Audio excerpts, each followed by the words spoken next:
today. We got a full house. We're going to be covering explode your self-storage profits with hospitality and service-driven design. Mark, you want to give an intro to us? Well, actually, Garrett, I want to wait a couple minutes. We got a couple of stragglers getting in. So I just want to say hi to everybody and hopefully you have a great day today. We're going to talk a lot about self-storage. Feel free to leave your comments. And we're going to get started in about 2 minutes to get those last signups opportunity to hear it from the beginning. One thing about technology, it always takes longer than you think. It took Josh a couple minutes to sign on today when it should have been 1 minute, but and that's why we have Josh actually as a technology expert, because when you own a self-storage, it's amazing. The programs don't work, the texting doesn't work, the computer doesn't work. Every business nowadays has a technology expert. When I was young and we had an engineering business, we didn't even need a technology expert, but now you definitely have it with all the programs and AutoCAD and everything. But it's quite the experience. If you want, and I know this is your line, Gary, you like to everybody, if you want to leave a message, where you're from, what state you're from, in the message board. If you got questions, certainly you can put them in the message board as well, and we'll get to them either during the program or right at the end. But anything else you want to add, Garrett, before we start kicking this off? Yeah, just like what you mentioned, Mark, the housekeeping of obviously everybody's on mute, so throw the questions in the chat. We'll get to them either real time or most likely during the Q&A. So build them up and then stick around for some live Q&A with everyone. All right, Garrett, let's get started. I think you got a couple of things to say before we get into the program. Yeah, just a quick shout out to our sponsors, StoreTrack and MSM, two of our industry leaders. So appreciate sponsoring the webinar. And a quick mention, so on April 16th at 11 a.m., we'll be hitting our next webinar. It's going to be a good one. It's the self-storage data you need. We're going to be bringing on a special guest from StoreTrack, Jim Brewing. So we're talking square foot per capita, population, pipeline rates, all the critical data you need. So, that'll be a good one you want to tune into. So be sure to register for that when you see that coming out. Awesome, Garrett. I'd like to introduce the star of our show today, and that's Josh Parker. And Josh is in charge of our operations, marketing, sales. He works with the managers, he works with the owners. So the first question you might be asking, well, why is Josh talking about construction? I'm an expert in construction. That's what I've done my whole line as a civil engineer, design and implement self-storage. But the reason Josh is in charge and giving this presentation, he has to use these design factors. He gives us the feedback because he's in the field day after day after day. And he says, hey, this one works. This one works so great. We've got to, use it more often. And this one doesn't work, so it's not just a matter of technology because there's so much out there. It's a matter of making it, is it part of your hospitality and service? Does it save you time? Does it make you money? So Josh is, going to go over it slide by slide. Myself, I work in the development and construction. Garrett kind of makes sure that Josh and I are on track and high tech, high touch. But with that, Josh, we're going to let you take the show. All right. Thanks for the introduction, Mark. So today, we're talking about hospitality. We're talking about, that service-driven design elements. And so we're just going to start by giving a simple definition to hospitality. We love technology. We love to use AI. So I plugged this into ChatGPT, and it defines hospitality as the act of welcoming, caring for, and making others feel comfortable and valued. And obviously in a business setting, this means providing excellent service and a positive experience to all of our customers. And so the importance of this is obvious. I think everyone would agree on, at least a theoretical, level that they care about their customers and want them to have a positive experience. But, in practice, we've all been in stores, in hotels or motels, and maybe even in self-storages where we've seen varying degrees of hospitality shown by staff, but also in the physical design and atmosphere of whatever business we're in. And so, why hospitality matters in self-storage is, number one, we want that positive customer experience. That leads to good reviews, leads to referrals, and ultimately, top tier. Some might say over the top. We like to use words like luxury, premium, elite. Hospitality leads to you being able to charge 30% more than your competition. So, let me tell you how 10 cents can turn it into $1.4 million. If you are able, because of your hospitality, because of your design, because you are better or elevated above your competition, if you're able to raise your rental rates by 10 cents per square foot, assuming a 60,000 square foot facility, that's an extra $6,000 per month or $72,000 per year, pure profit. And if you take that bonus $72,000 per year, if you were to sell at a 5 cap rate, that increases the value of the facility by $1.4 million. So you tell me, does hospitality matter? I think it does. And so that brings us to the real purpose today, is how do you use design to enhance that hospitality? And so the way to do that is with better designs. And there are many ways that design can allow you that higher level, that elevated hospitality experience. And so here at Storage Authority, and what you'll see throughout this presentation, is we like to, kind of compare, are you getting the Ritz-Carlton or are you getting a Motel 6 experience? And so, you'll hear that throughout the presentation, those comparisons. And so you can get a better feel of how, when you elevate the design, you elevate the entire customer experience. And so we're going to start off with the concierge service, right? And so at the Ritz, you're going to get a doorman that greets you. You might get a bellhop that carries the bags up to your room for you, maybe even gets them right out of your trunk of your car for you. And at the Motel 6, you're not going to get any of that. You'll be lucky if someone even greets you at the door.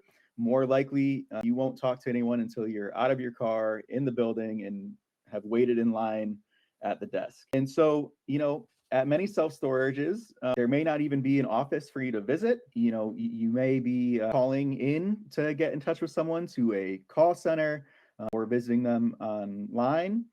It's just not that same experience at Storage Authority. We have, as you can see here, a beautiful vestibule with a kiosk. So when you arrive to the facility, you can immediately come in out of the elements. And then once you're in this vestibule, a manager is going to come and open the door for you, and they're going to greet you. And they're not just going to use a standard greeting. All of our Storage Authority managers are going to greet you with a "Welcome to Storage Authority. How can I make your day better?" And these choices are not by accident. They're intentionally designed to be different, to set us at a level above the standard. So, when you first experience, your first experience at a facility looks like this, is professional. Look how clean this vestibule is, right? It's on brand with that beautiful logoed carpet when you walk in, has that impressive technology. There's signage that tells you how to use and access the technology. There's signage that tells you about the site and the features of the site. When you start with that kind of experience as your first experience, that's setting the manager up to lead with an elevated rental presentation. They're going to use scripts that deliver a customer experience that's consistent and professional, and it's going to allow them to offer that top of the line, over the top, consistent on brand experience. They've got the systems in place. We have fantastic systems for late payment reminders that are automated. They're convenient, click to pay. We have hands-free access. So when they pull up to the site and pull up to the gate, they don't even have to reach out the window to type in a code. There's an app for that allows that hands-free access. So they pull up to the gate and the gate automatically opens. These are all things that are by design put into place to elevate that customer experience and allow the manager to step up the experience and provide an experience that's well above any other self-storage that you're going to visit. So when we think of hospitality as a team, as the Storage Authority team, we're always going back to retail and thinking, of hospitality in a retail mindset. I went to a really cool boutique gift shop recently, and the thing that stood out most to me, maybe because I'm a caffeine addict, I don't know. The thing I was most surprised and delighted by was that they offered free coffee right when I walked through the door. And it was really good coffee. I will go back to that shop just for the coffee. And because I have kids, I'll end up buying something because if you know, you know. So I'll go back to that business, again and again, because everyone wants to get something for free, and that was just a great welcome when I walked into the door. If you go to the Ritz, you might have to pay for breakfast if you're not a club member, but you can bet it's going to be delicious and better than anything that you'll get at the Motel 6 that typically will only offer maybe subpar coffee, right? At Storage Authority, we want to elevate the experience. So we include a beverage bar with high-end finishes in every office so that we can offer free coffee, water, tea, soda, and candy to anyone that walks through the doors. Like I said, we all know everyone loves to get something for free. We also offer that car vacuum for free, during business hours. Just come into the office and get quarters, and all of our customers or friends or even non-customers that they stop in can use that professional car vacuum for free. When you think about, the best retail experiences you've had, not necessarily thinking about the best deal you ever found, on a clearance rack, but the best employee interaction. Maybe it was, someone that offered to get a dressing room started for you, and they took your, items that you want to try and brought them to the dressing room so you didn't have to carry them through the store.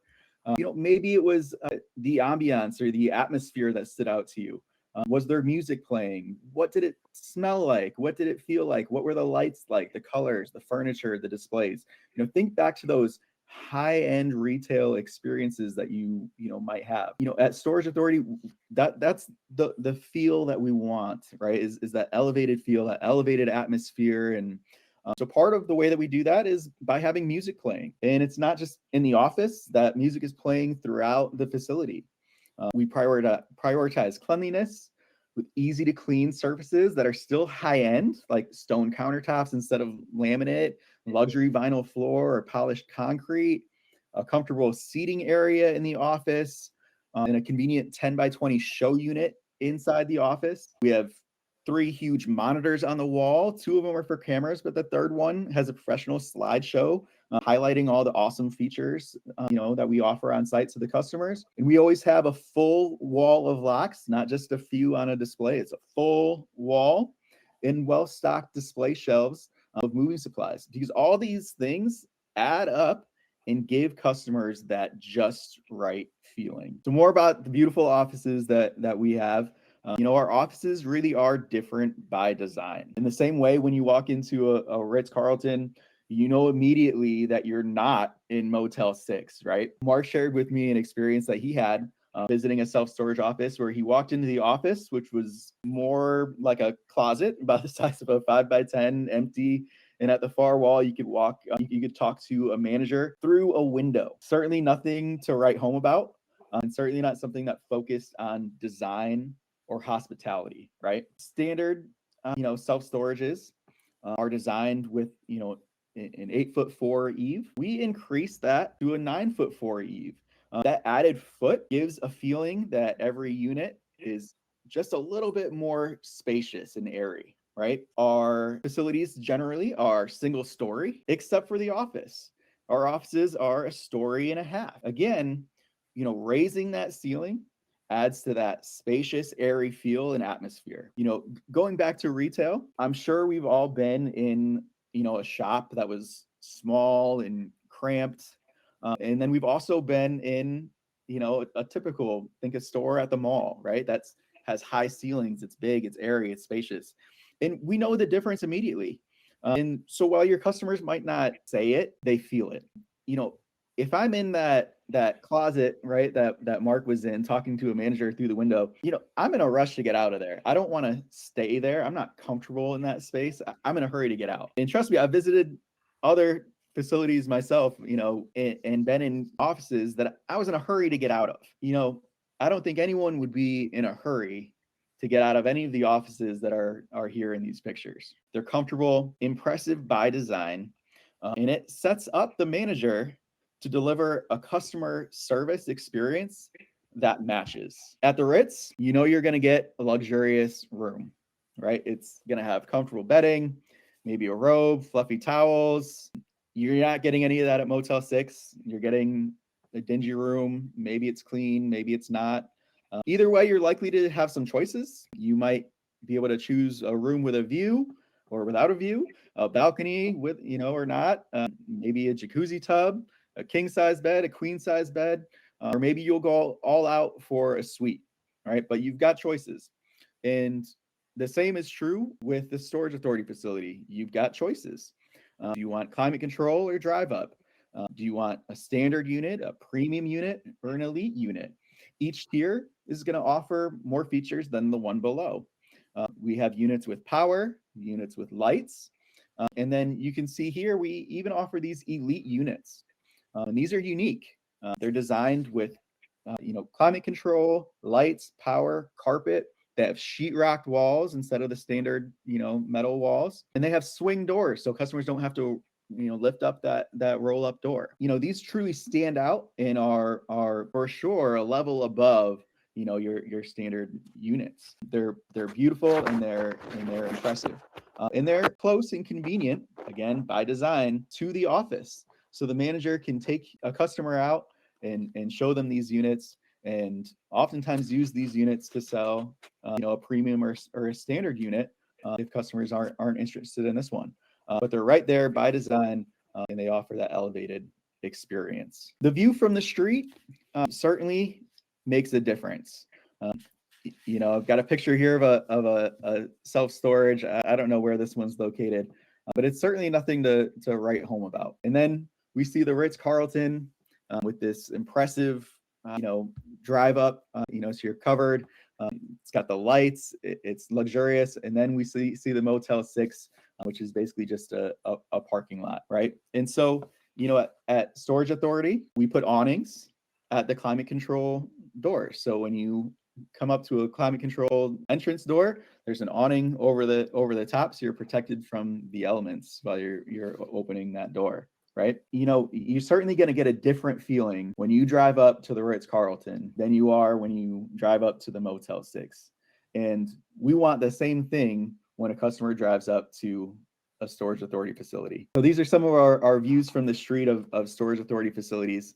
And you can see the attention to detail that we put into these designs, where we have signs that are professional and bright and easy to read. We have beautiful landscaping. We like to put lots of glass on the front of the facilities, so when you see from the road, you can see through the glass. And then inside there are faux doors, roll-up doors, on brand, in the red coloring of the Storage Authority brand. And you can see our parking lots from the road, where there's plenty of clean and easy to access parking. And it's all in the details. So we talked about big design elements, but it's in the little things too. The red stripe on the front of the office door, in front of the office desk, the stockade, or not stockade, the decorative fencing that goes across the front of the facility. There's specific ones that we pick for our facilities that have little points on the top of them, and that adds to that feeling of security.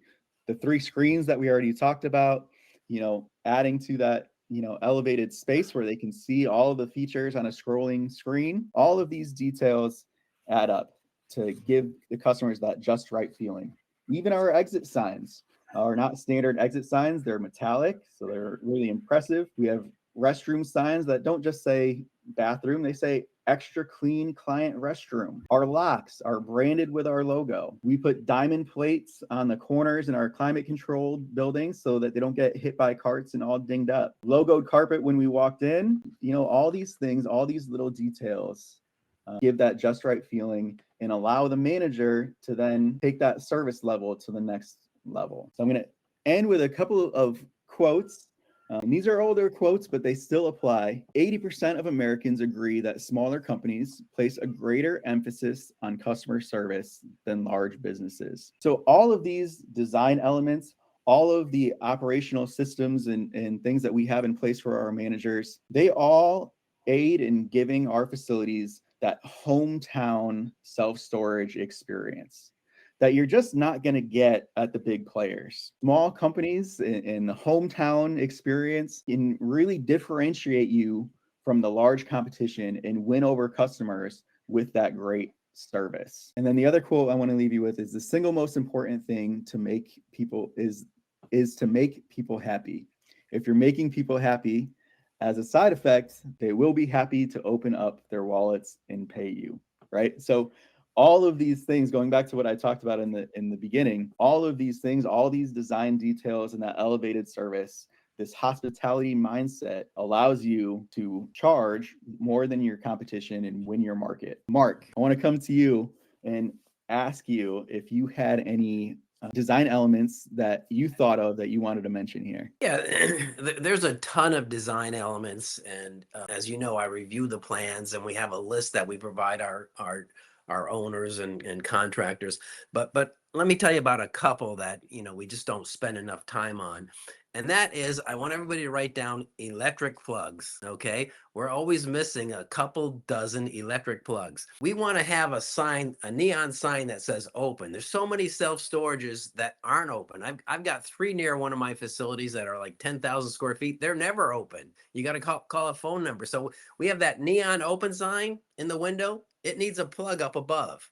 We don't want to have a plug running from the floor. So that's one place you need a plug. You might need another plug for the kiosk that says kiosk open 24/7.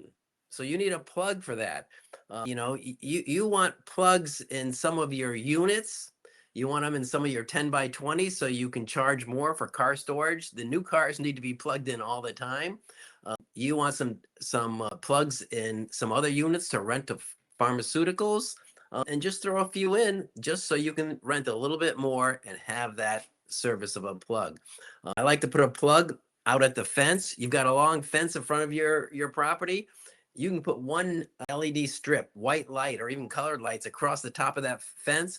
When people drive by at night, it makes your place look incredibly different by that one plug and a couple 100 feet of lights. You need electric plugs for pharmacy. They typically want a 5 by 10 or a 10 by 10. So you want to have some pharmaceutical plugs, so just don't forget the plugs. If you got a tree in your landscaping and you're up north and you have pine trees, you might want to put Christmas lights around a tree. Get a plug out there in the beginning. So think about where you can put plugs. Another design item is we talk about slat boards. You put slat boards, usually we have 2 4x8 sheets, maybe the second sheet's cut in half. And we put that to hang up our products, our tape, dispensers, locks. Usually what you're going to end up getting is plastic over particle board or plastic over wood. Within a couple of years, you've got chips all over the place because you put these metal clips in to hold them in place. So what we do is we require steel slat boards. That way they look perfect 10 years. They look perfect year after year after year. So slat boards. If we're up north where there's a lot of sand and snow, we'll put a little barber carpet entrance. It's right in the unit, so it takes some of that sand and water when you first come in. These details, any of the details, if you want more details, pictures, we can send them to you. Just let us know.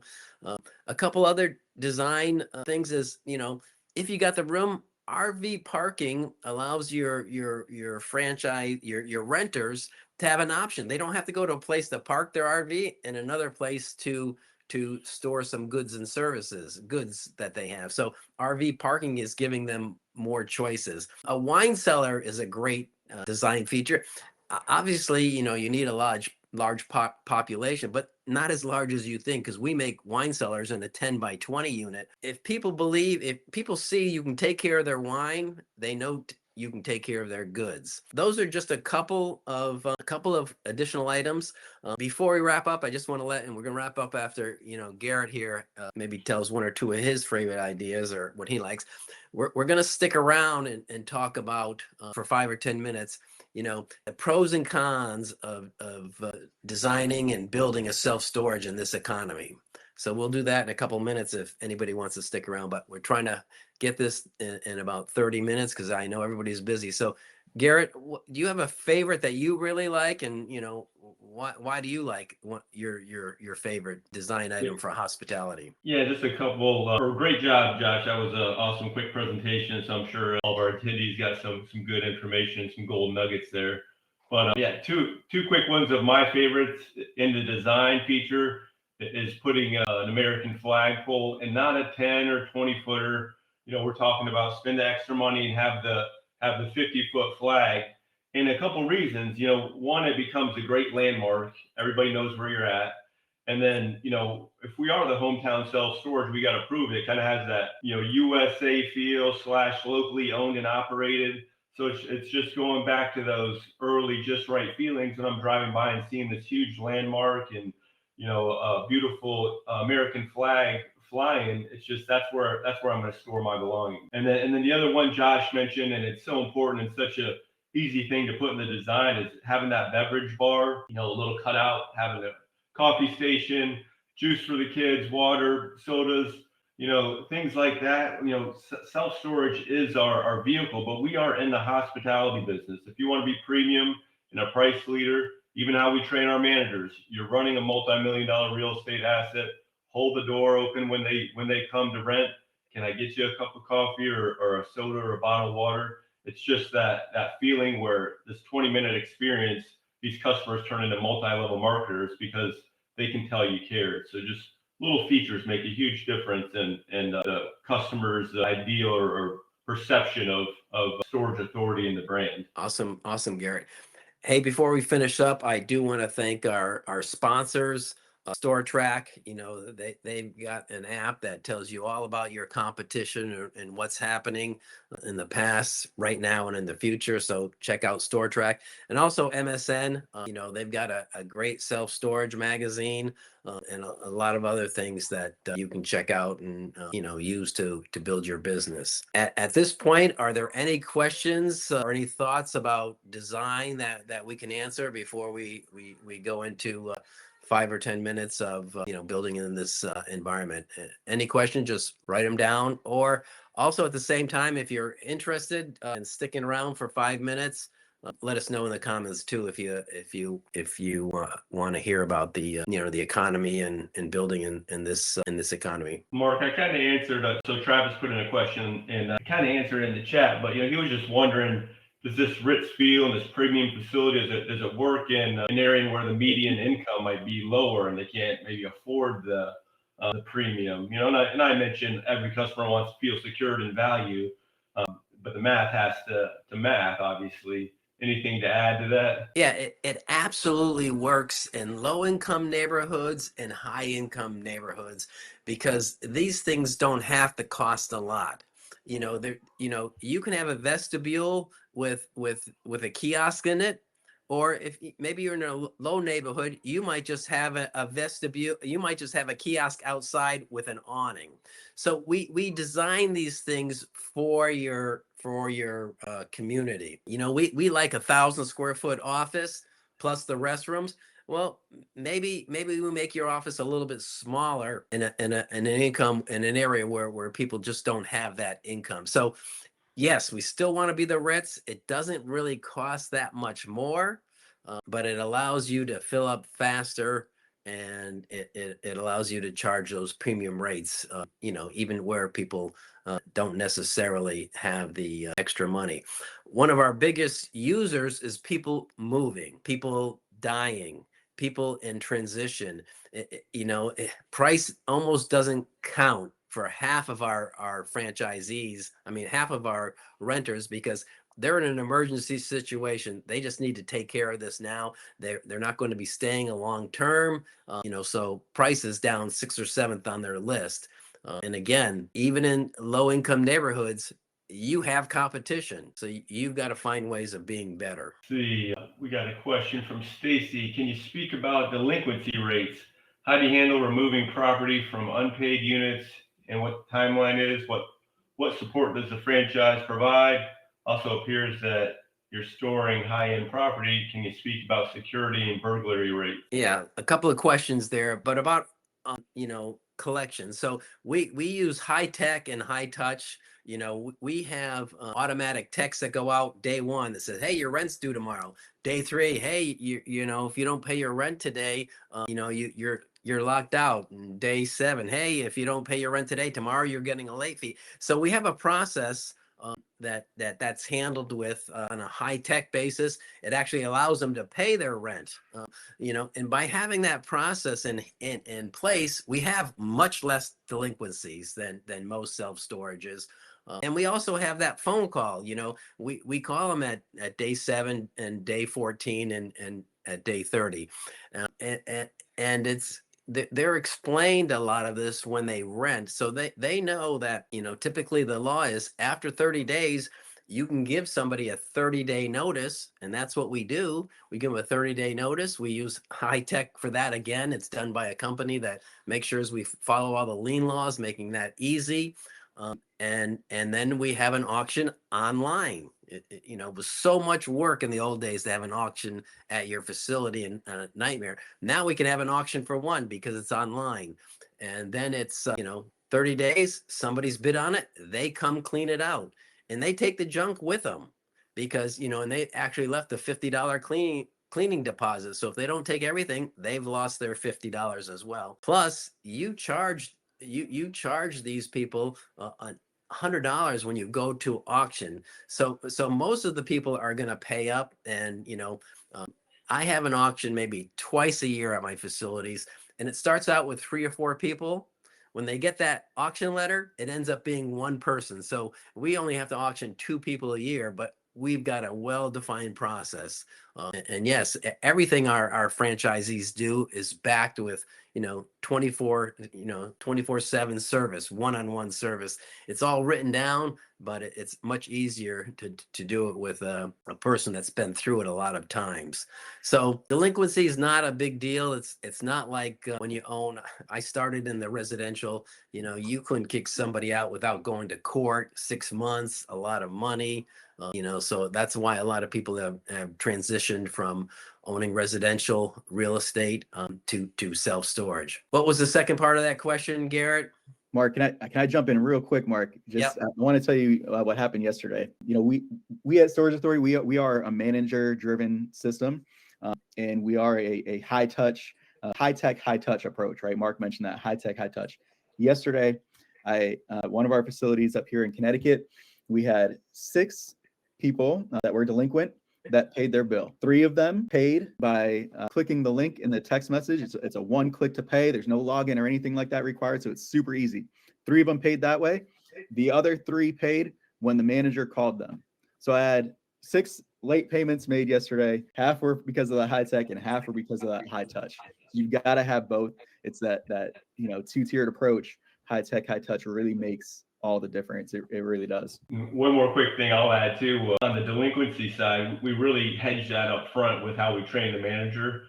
When a customer is renting, our goal is to get 85% of the customers on auto pay. So they hold the card in hand, and is this the card we're going to keep on file? Great, you'll be getting a paid receipt on the 19th of every month. So it's just assumed that they're going on auto pay versus, would you like to go on auto pay? Yes or no? It's always no. So if you hedge that delinquency too, just with well-trained managers on putting the customers on auto pay.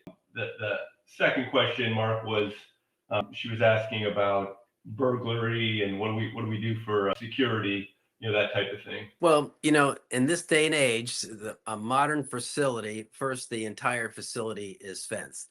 Can somebody cut through that fence? Of course they can. The second means of protection is we have video cameras. So, everything is being recorded. And when people rent with us, they're going to see a sign in the office, smile, you're on camera.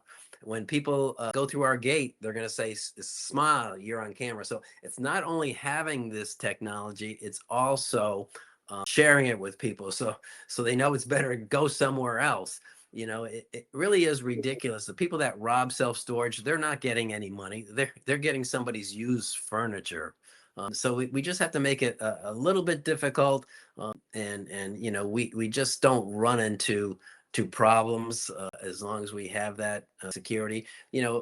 We're building one facility now in a lower neighborhood area in Detroit. We can add things to that security. We can actually add voice. If somebody's there after hours, the speaker can yell out, hey, you need to leave immediately. It's after hours that the police have been called. So there's different levels of security. I mean, one of the things, it's a funny thing, but we sell disc locks. You go to most self-storage, they sell disc locks and shank locks. We don't sell shank locks. People can bring their own, but we tell them, somebody with a little hand machine can cut those like butter. A shank lock, you can't cut with bolt cutters. You got to grind it for 5 or 10 minutes, make that loud noise. So, we pretty much sell a disc lock to every renter. That alone increases the security of your facility immensely. So there's a lot of little ways. We have two 50-inch screens in the office showing all of our cameras. So people know that we take that seriously. We walk our sites twice a day. So, we're checking the locks as we walk. So people know our operations because, we explain it to them when they're in the facility. So we've had real good luck, knock on wood, but a lot of it is because we pay attention, and it's not really that big of a problem in the industry. Not seeing any more questions coming in, so obviously feel free to put any more questions in, but if we want to transition to the after hours, Mark, we can do that. Yeah, let's do that. And here's my first question for everybody today that does not own a self-storage. Can you put in the chat what is holding you back related to today's economy? There could be certain things holding you back. You don't have money. Well, that's our goal here is to talk about today's economy. Why aren't you moving forward 100% with self-storage? It could be the high interest rates. It could be, there's too much self-storage in your area. It could be the news is so negative. So does anybody have a reason that they're holding off on self-storage versus going ahead 100%? And I know we talk to a lot of people that they seem to have 2 or 3 reasons sometimes, and others have none. But for those listening, do you have a reason, or are you going ahead 100%? Or a concern, I should say, not a reason, a concern. Got a reply, Mark. Finding the right site. That's always a big one. Right. Finding the right site is certainly a one of the first things everybody cites. But it's amazing. We've helped a lot of people find a site in the last year. And right after that, before that, it was impossible. There was none, too expensive, and then they have it. Then the next step is the hard step. But finding land is hard, and we found out that a lot of our people initially are people that come to us that couldn't find land. Their main way of finding land was through a real estate agent, and we have learned that 90% of the land that we find is not through a real estate agent.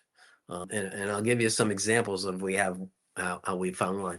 So Jerome's facility just started construction about 2 weeks ago. The trees are cut. This is in Kissimmee, Florida. He lived up north and he wanted to build up in the south because that's where he wants to move as soon as his self-storage is open. So he found a broker down here, a real estate broker, and the real estate broker would find land for him, and every once in a while. And as soon as that broker found land for him, he flew down. He didn't hesitate for a second, and he and I worked out a program. He looked at that site that they provided, but when he's down, he looked at 10 sites that the realtor didn't find. So we knew that was a good area because we looked at the property the realtor had given to us. It didn't work. Maybe it was too small or full of wetlands, or the price was too high, or it was borderline, and he flew down to take a look at it. But he would drive up and down the street in the neighborhood. And believe it or not, there's a lot of properties for sale out there. And the only way you know they're for sale is they have a sign on the road. They're not in the multiple listings. They took it out a long time ago out of the multiple listings. So driving the roads is we find, I'd say 25% of our land by driving the roads.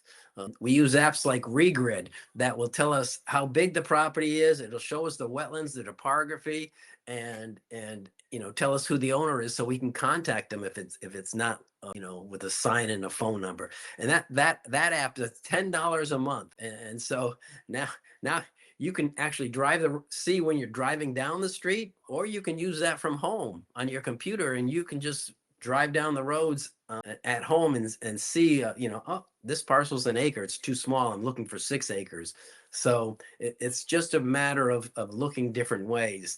Another way we find land 25% of the time is boosting word of mouth. I found land where people have brought it to me because they've known I like self-storage. I found that 2 or 3 times.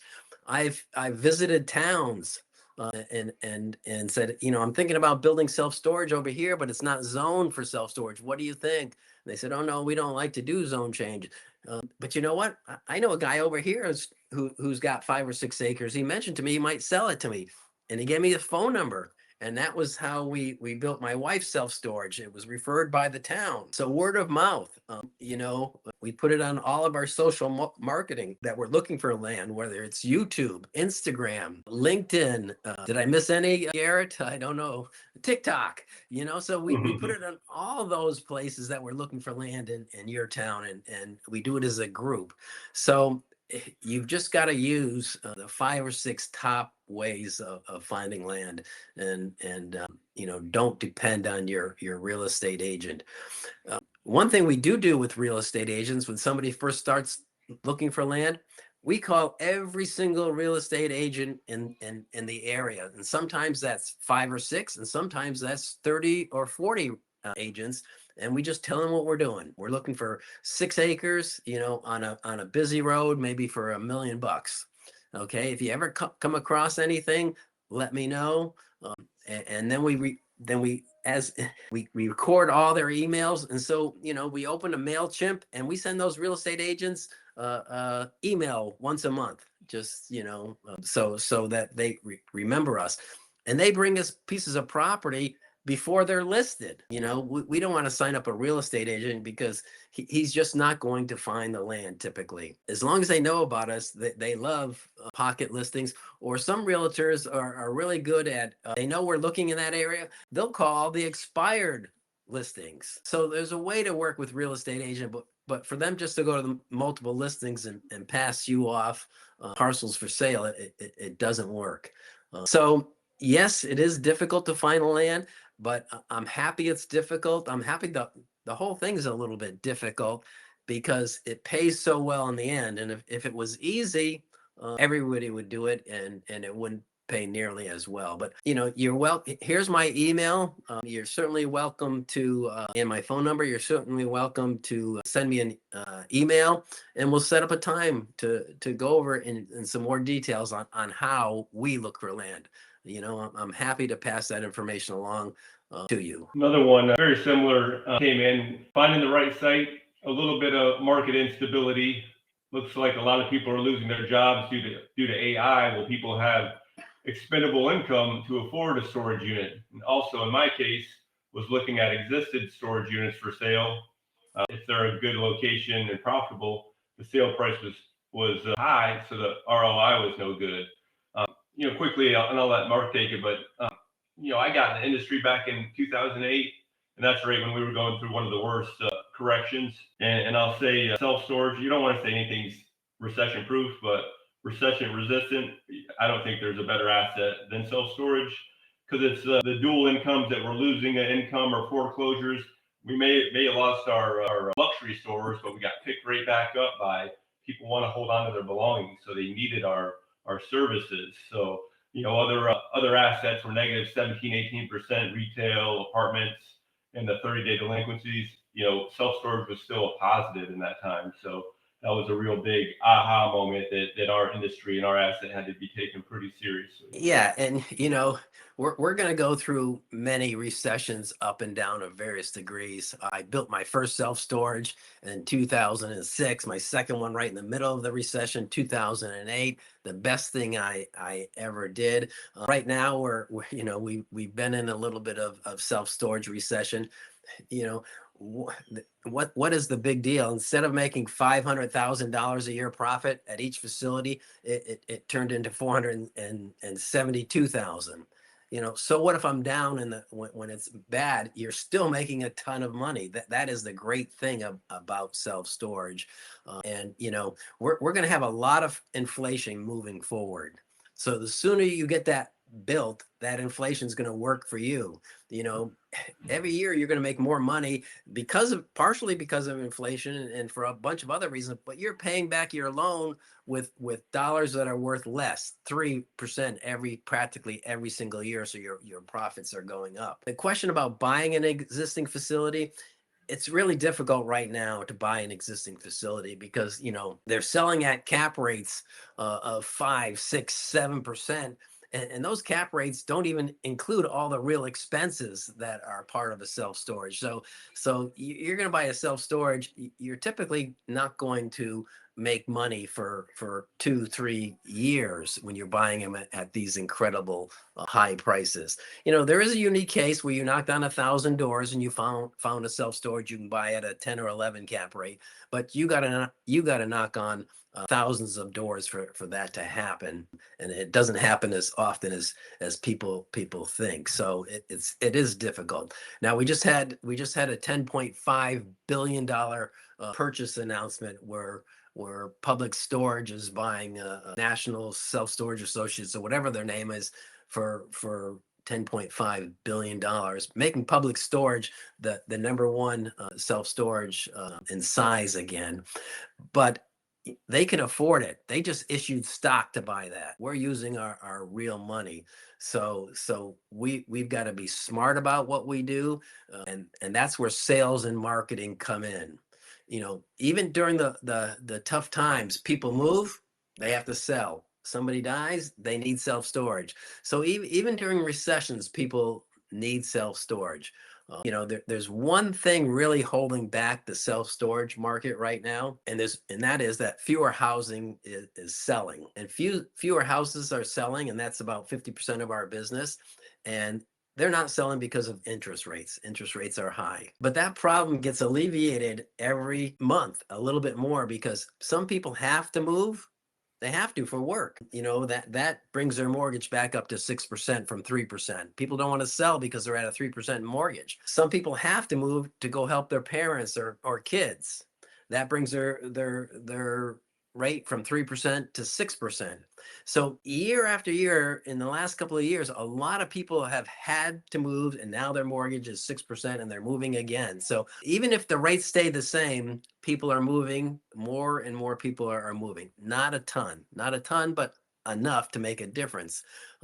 The real thing you don't want to do during these tough times, it's not your goal to build a self-storage and have somebody else building at the same time in the 3 to 5 mile radius, because you know, once you're full in self-storage, you can go through you can weather all this stuff. You can weather another self-storage. You can weather a recession. But if there's two people renting up at the same time, it slows down the rent up process. The area can handle it. There's enough people, but now, you know, it's just going to take twice as long to rent up. Okay. And so that is my only concern during these tough times is let's not choose a place that has another facility that's going to rent up at the same time, because you're carrying costs. If you could rent up in a year to break even, and if somebody else is doing that across the street, it might take 2 years. That's an extra year of carrying costs that you have to come up with, and that's not fun. But other than that, you know, now is a good time because over the last couple of years, the new supply has been minimal. So that's the time you want to build, is when the new supply has been minimal. And we have bottomed out in rates. We have bottomed out in occupancy, and it's going to start moving up day by day. And then we're going to have some big triggers where it's just going to jump gung-ho a year from now, 2 years from now, you know, where interest rates are 5% instead of 6%. That's all it's going to take. You know, where everybody's going to say, oh, I should have built when it was easy to find land. I should have built yesterday. So I do believe if you're going to do self-storage, there is no better time. I did it in the recession, and I was right then, and I'm definitely right now that now is the time before things pick up. You know, we are getting construction costs now $20 a square foot less than we got at the end of COVID, because at the end of COVID, steel was high. Everybody, everybody was moving, and so they started a lot of new constructions back, 5 or 6 years ago that it's no longer happening right now. So, that makes a big difference is when, there's going to be a lack of self-storage with a little bit of change in the market, and it's going to happen. But the neat thing is when we do our feasibility studies and we go to the bank, it's got to work under today's rates. It's got to work under today's interest rates. It's got to weigh under today's occupancy standards and risk standards. And so if it works today, it's only going to be incredible 2, 3, 4, 5, 6 years from now. Self-storage is a long-term business. And you're much better off starting it before the boom than once the boom's in progress. New Fed chair in May. Mark just saying things are going to get different here in a little bit. We got a lot of homeowners that want to sell because there's 3 or 4% interest rate. They just can't get rid of it, or they don't want to get rid of it, I should say. And we got a lot of buyers on the sideline just waiting to pile in. So it's definitely coming. We got another question, and Travis, we're here for the question, so don't feel bad about asking them. And I'll reach out to you after as well. But he asked, are there any hot markets you're currently eyeing? What's your view on building somewhere you don't live near? I'm in Newport, California, where there's no land and its cost is ridiculous. So I'm looking for an out of state. Travis, first, I feel bad for you. It's an expensive state to live in, high taxes, income tax. We do have some franchisees from California, and they actually are looking out of state. They actually found a couple of properties in state. They didn't go through. The one was in a trust, because of a death, and so it was going to take a year to finalize all that paperwork. So, two questions. Some areas, like, and not all of California is expensive for land. You get on the outskirts, it's but if you're anywhere near San Diego or any of these cities, it's $1 million for a quarter acre. So it's going to be tough. So a couple of things. First of all, in California, if you're going to build multi-story. Instead of needing 5 or 6 acres, you need 2 acres. So that's going to cut down on that scenario. As far as moving out of town and owning a self-storage, that is possible. But I'm going to tell you, I don't live in Connecticut, and I'm a self-storage expert, and I can make calls and have Zooms with them and do everything. But literally what you're going to have to do is you're going to have to hire somebody. And when you do the math, it's not that expensive. You're going to hire somebody to visit your self-storage for 4 hours every week. That way, your manager is not pulling the wool over your eyes. That person will see that it's clean, it's dirty.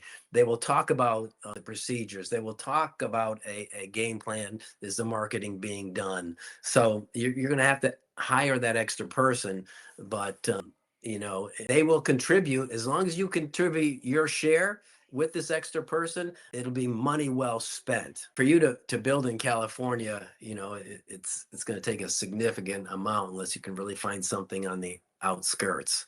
But that is really the only state that we consider too expensive. All the other states we do not. I mean, yes, the other states can have areas that are expensive for land. I mean, in Connecticut, what we look for, you can buy for $5 million or you can buy for 400,000. It just depends on a lot of situations. But California is a tougher one, and in that case, we wouldn't object to doing a piece out of state. For most of our franchisees, we recommend that they do the first one within an hour of their homes. We have a couple of guys from New York City. They built a facility just opened Buck Road, Storage Authority Buck Road. They you're not going to build anything in New York City. These guys trade currencies or whatever they do. I don't know. So they built in New Jersey. It's a 3-hour drive, but as long as you're committed to drive down there once a month and have Zoom calls, and use a system, they would not be able to have done this on their own. I mean, we have detailed systems for their manager. We have secret shops. We are part of that team to make it work. So if you don't build in your hometown area, you just have to be much better at what you do and have a real good system. All right, I know we're getting to the top of the hour, not seeing any more questions coming in. Any closing thoughts, Mark or Josh? Well, you just can't be like the other guy. If you're going to be like the other guy, self-storage is not for you. But if you're ready to follow a system that is based upon hospitality, it's based upon high-end sales and marketing, that increase in rental rates makes self-storage a home run. And it makes self-storage a home run right now. And 2 years from now, when everything's better than anybody could believe, people are going to say to you, you're lucky you did it when it was easy.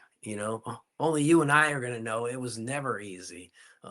Throughout history, the best time is always going to be 10 years ago, 20 years ago, and the second best time is going to be right now. So you want to hear more about that, certainly send us an email or text, and we'll be happy to talk details with you. Awesome. All right. Well, our contacts are anything from you, Josh? You did a great job, by the way. Just that, don't leave these design elements up to your architects, your engineers.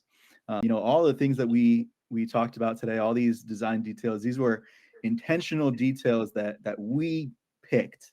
And had we not spent the time going through those designs and making those decisions ourselves, we simply wouldn't end up with the type of facilities that we have.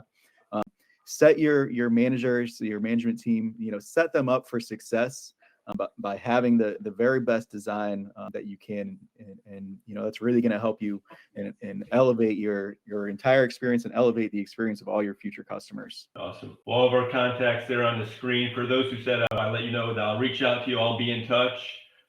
Please join us for our next webinar. It's the 16th, April 16th.